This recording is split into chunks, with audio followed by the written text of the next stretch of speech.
How's it going, guys? It's Burgas here and welcome to another Cow Dragons video. Today I'm going to talk about how to say it, a mistake that I see is like a curse for the new players. I make this mistake back in the days. Many people did this mistake back in the days. Thank God the game actually give us some how to say it, some events where you can reset some old heroes and get the tokens from these heroes and fix some of the mistakes you did back in the days.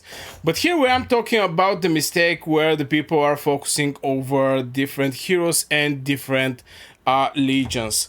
What I mean by that is when you focus at the start over multiple marches early, you're basically spreading your resources across these multiple legions, and this is actually destroying your account efficiency before even season 2 actually start. Now more teams actually make you weaker. Why is that? The new players believe 3 marches mean 3 times battlefield value, but this is not correct.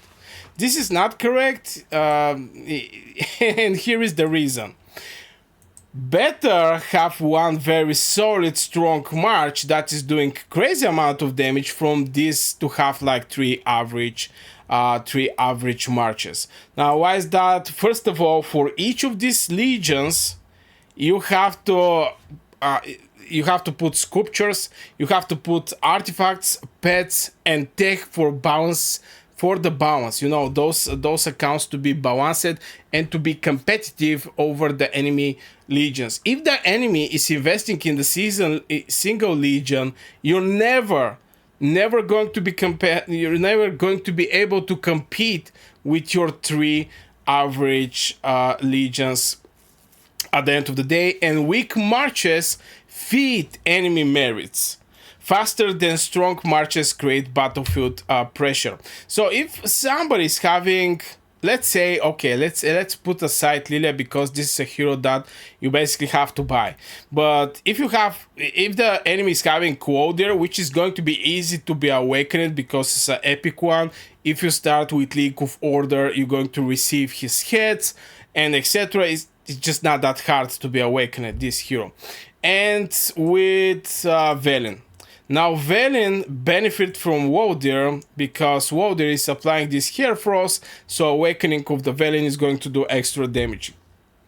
So you're having Wodir as a commander boosting the damage.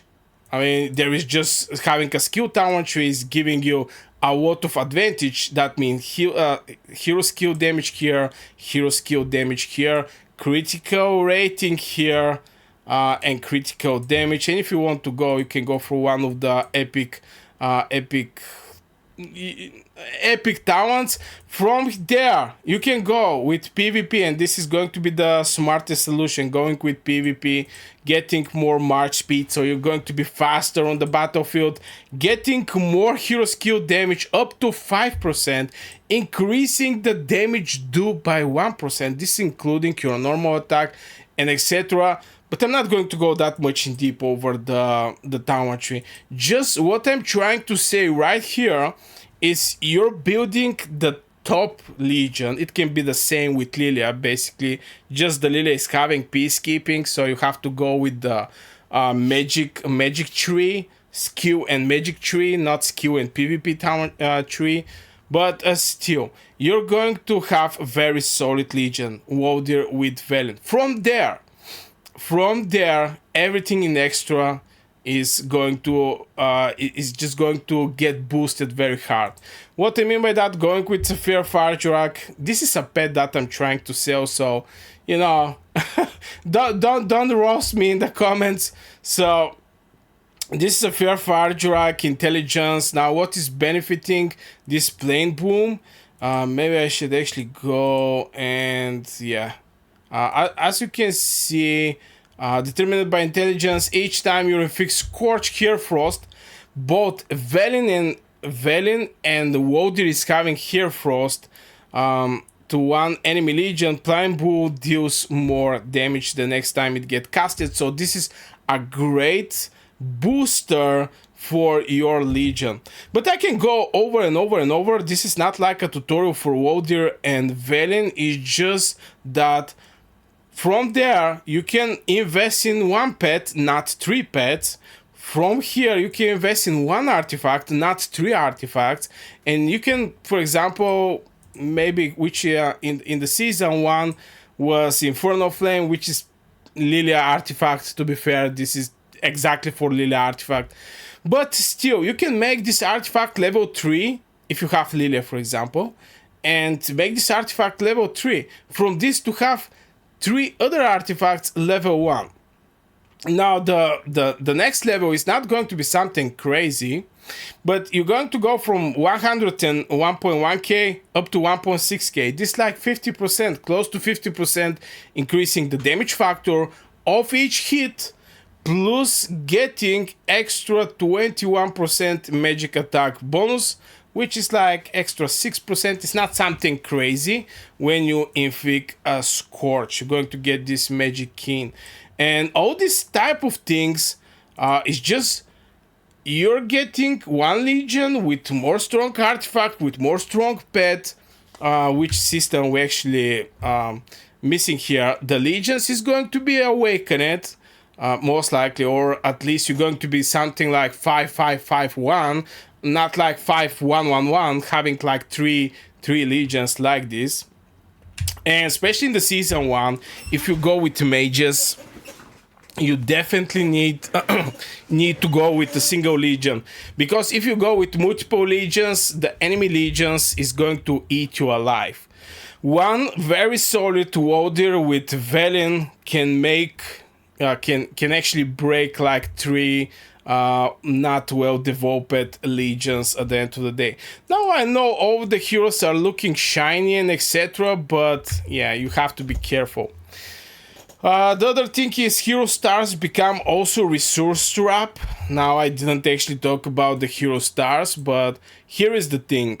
Lilia 6 star, what each star is giving at 5 star is going to give attack resistance extra 5%, at 6 star defense penetration extra 5%. Here is the thing. Those stats stack. So if you have Velen against 6 star, you're going to have in this legion 10% attack resistance and 10% defense penetration. So this is actually very, very solid. Now you cannot, it's going to be extremely hard for you to make like 3 legions like this. And finally, I can say some extra here is having 1 legion is just going to fill your hospital less faster. Not that faster, let's say it like this. Just because, you know, 1 legion, put it in hospital is like maybe, let's say 40-50k. 3 legions, put it in hospital is 150k. So what do you prefer, going 1 legion in the hospital or going 3 legions? And even if you go with 3 legions, most likely if you're free to play WoW spender, even mid spender, I can say, you're not going to have enough troops to fill these legions at the end of the day. Now, open field punish underdeveloped accounts. Even right now, especially if you're at end game, and you're going to enter at the end game at one point, basically you're going to enter in my generations, you're going to have access to all of the heroes. If your legion is underdeveloped, you're going to get punished very hard, because even right now, me who is having awakened heroes, this is the heroes I'm currently using. It's like Lilia Thea awakened, Bertrand Tocher awakened, Thunderlin Atius awakened, Yuming Grumara awakened, Musiank Velen awakened. Everything is awakened. I have like 3 example level 5 artifacts. Phoenix Eye is also level 5. So imagine you actually face somebody like me. If you're building like 3 undeveloped legions, they're just going to disappear just like that. But if you have 1 awakened legion, let's say you have level 5 artifact or maybe level 4, you have well developed pet, you're going to be at least be competitive with your legion, and you're going to do way bigger damage to me from this to have like 3 legions. It's just open field, is punishing all the mistakes people are making. Open field rewards concentrated damage and survivability, not theoretical flexibility. Weak secondary marches become easy swarm targets during chaotic KVK engagements, which is like 90% from the things. One optimized march survive longer than multiple fragmented damage dealer combined. So you see the difference right there. Now, the other thing is your artifacts become completely useless. Strong artifacts lose enormous value on unfinished or low skilled heroes. Now, what I mean by that is if your legion, if you have some very nice artifact, and you know, one of the ways people are saying you can boost your legion performance is basically switching the artifact, which I don't suggest actually doing that, but I can give you a tip here about the artifacts. Use the best artifacts on your best heroes. The only case you don't do that is when the artifact is specifically for your hero. What I mean by that is Dragon Fate is exactly for Yuming, because Yuming every 2 seconds are doing hero skill damage. When he do his hero skill damage, he's having 100% chance to do 120 additional damage. The other artifact that are for specific hero is Infernal Flame. This is your legion additional effect. Now, how to understand if one artifact is for specific hero? You see that in the additional effect. Additional effect, your legion get Magic Keen when inflict Scorch. The only hero that inflicting Scorch is actually Lilia. So you're going to get like 30% Magic Keen for 5 seconds. This effect can be triggered every 10 seconds. So basically you're going to get this one very a lot of time triggered. So yeah, this is just an examples I'm currently showing you here about some optimization. So focus and make one very solid march, then switch to other march, and like this build your legions. Better slowly build something great from just to spread your resources around the marches. So here I'm going to put one other video that is going to be interesting for you. Don't forget to hit one like to support this video, and if you want to support directly my channel and my work, you can become a member and get access to my member only videos and also streams. I wish you a great day and see you in the next video.